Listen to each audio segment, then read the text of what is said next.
வணக்கம். இயற்கை மருத்துவத்துக்கு உங்களை வரவேற்கிறேன். இப்போ நம்ம இந்த இயற்கை மருத்துவத்தில் பார்க்க போகிற டாபிக் என்னன்னு பார்த்தீங்கன்னாக்கா, பல்லு மற்றும் ஈறு. பல்லுக்கு நம்ம நிறைய விஷயங்கள் இருக்குது. சாதாரணமாகவே டூத் பேஸ்ட் யூஸ் பண்ணுறோம். இப்போ நம்ம ஹோம் ரெமெடியாக இதுக்கு என்ன செய்யலாம் அப்படின்னு நம்ம ஓனாகவே ப்ரிப்பேர் பண்ண போகிறோம். அதை நம்ம பார்க்கலாம். ஈருக்கு எந்த ஒரு பேஸ்ட்டும் எந்த ஒரு க்ரீமும் தேவையில்லை.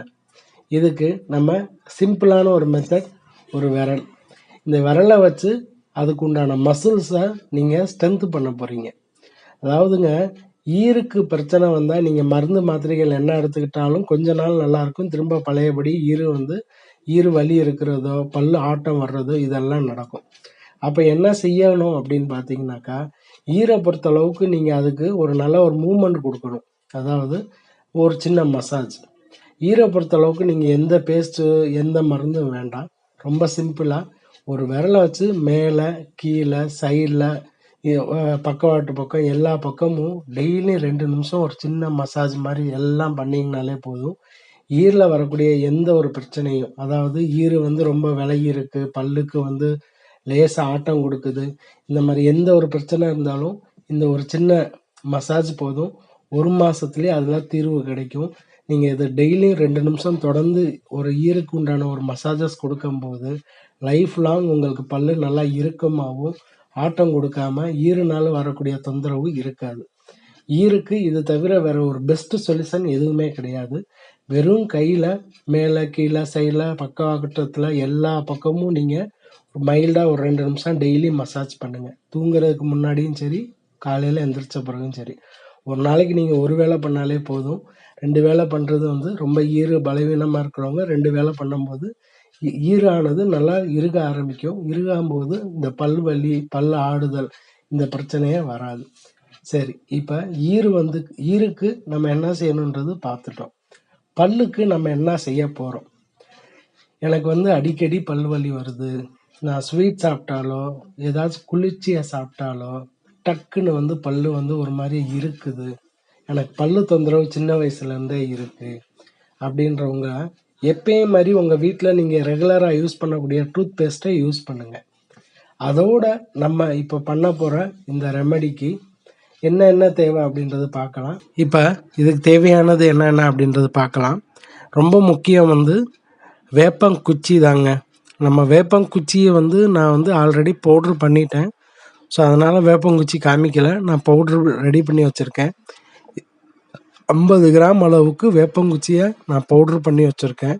ஸோ ஆல்ரெடி நான் பவுட்ரு பண்ணனால உங்களுக்கு நான் பவுட்ரு பேஸ்லேயே காமிக்கிறேன். லவங்கம் பவுட்ரு பண்ணால் உங்களுக்கு அது அவ்வளோ கிளியராக இருக்காதுன்றனால லவங்கம் நான் அப்படியே ப்ளைனாக வச்சுருக்கேன். ஸோ இது எல்லாத்தையும் நம்ம பவுட்ரு பண்ண போகிறோம் தான்.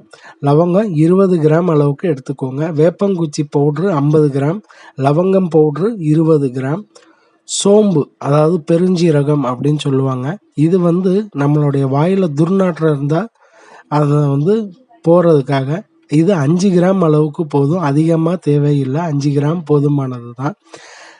சோம்போடைய முக்கியத்துவமே துர்நாற்றம் போக்குறது தான். அதனால தான் சோம்பு 5 கிராம் போதுமானது. அதே மாதிரி கல் உப்பு, நீங்கள் பாக்கெட்டு உப்பு எதுவும் வாங்க வேண்டாம், சாதாரணமாக இருக்கக்கூடிய கல் உப்பு எடுத்துக்கோங்க. அயோடின் அந்த மாதிரி எதுவும் இல்லாமல் நார்மல் கல் உப்பு ஒரு 5 கிராம், சோம்பு 5 கிராம், கல் உப்பு 5 கிராம், 20 கிராம் லவங்கம், 50 கிராம் நம்மளுடைய வேப்பங்குச்சி. இது வேப்ப மர எண்ணெய், வேப்ப எண்ணெய்ன்னு சொல்லுவோம். இது வேணும்னா சேர்த்துக்கோங்க, ஆப்ஷனல் தான். இது வேணும் அப்படின்றது கட்டாயம் இல்லை. ஒரு சில பேருக்கு பல் அடிக்கடி வலி வர்றதுனால இந்த வேப்ப எண்ணெய் சேர்த்துருக்கலாம். மற்றபடி தேவையில்லை. நம்மளுடைய இந்த 4 காம்பினேஷனே போதுமானது. அதாவது வேப்பங்குச்சி, லவங்கம், உப்பு, ஜீரகம் பெருஞ்சீரகம், சோம்புன்னு சொல்லக்கூடிய இந்த 4 போதும். என்ன வேணும்னா சேர்த்துக்கலாம், ஆப்ஷனல் தான், இல்லைன்னா தேவையில்லை. இப்போ நம்ம என்ன செய்யணும் அப்படின்னாக்கா, ரெகுலராக நம்ம ப்ரஷ் பண்ணுவோம் பார்த்தீங்களா, ரெகுலர் ப்ரஷ் பண்ணது நீங்கள் ரெகுலராக என்ன டூத் பேஸ்ட்டை யூஸ் பண்ணுறீங்களோ அந்த பேஸ்ட்டை யூஸ் பண்ணி முடித்த பிறகு சாதாரணமாக ஒரு 2 கிராம் அளவுக்கு கையில் எடுத்துக்கோங்க. உங்களுடைய ப்ரஷ்ஷில் பண்ணாமல் உங்களுடைய விரலாலே, ஆள்காட்டி விரலாலேயே இந்த பேஸ்ட் ரெடி பண்ணதை எல்லாத்தையும் சேர்த்து பவுட்ரு பண்ண பேஸ்ட்டை ரெடி பண்ணதை நீங்கள் ஒரு 2 நிமிஷம் சுற்றி நல்லா பல்லை சுற்றி நல்லா மேலே கீழே எல்லா பக்கமும் விளக்கிட்டு வாய் கொப்பளிச்சிருங்க. இதை தொடர்ந்து நீங்கள் செய்யும்போது உங்களுக்கு கிடைக்கக்கூடிய ப்ராஃபிட், பல் வலி வராது, பல் சொத்தே ஆகாது, சொத்தே ஆன பல்லுனால் வரக்கூடிய தொந்தரவு இருக்காது. அதே மாதிரி வாய் துர்நாற்றம் போயிடும், பல் நல்லா இறுக்கமாயிரும். நான் ஏற்கனவே சொன்ன மாதிரி வெறும் கையால் ஈரை சுற்றி 2 நிமிஷம் தினமும் மசாஜ் பண்ணுற மாதிரி ஒரு தேய்ச்சி விடும்போது ஈர் வலி, ஈர்னால் வரக்கூடிய தொந்தரவு, பல் ஆடுறது எந்த ஒரு பிரச்சனையும் இருக்காது.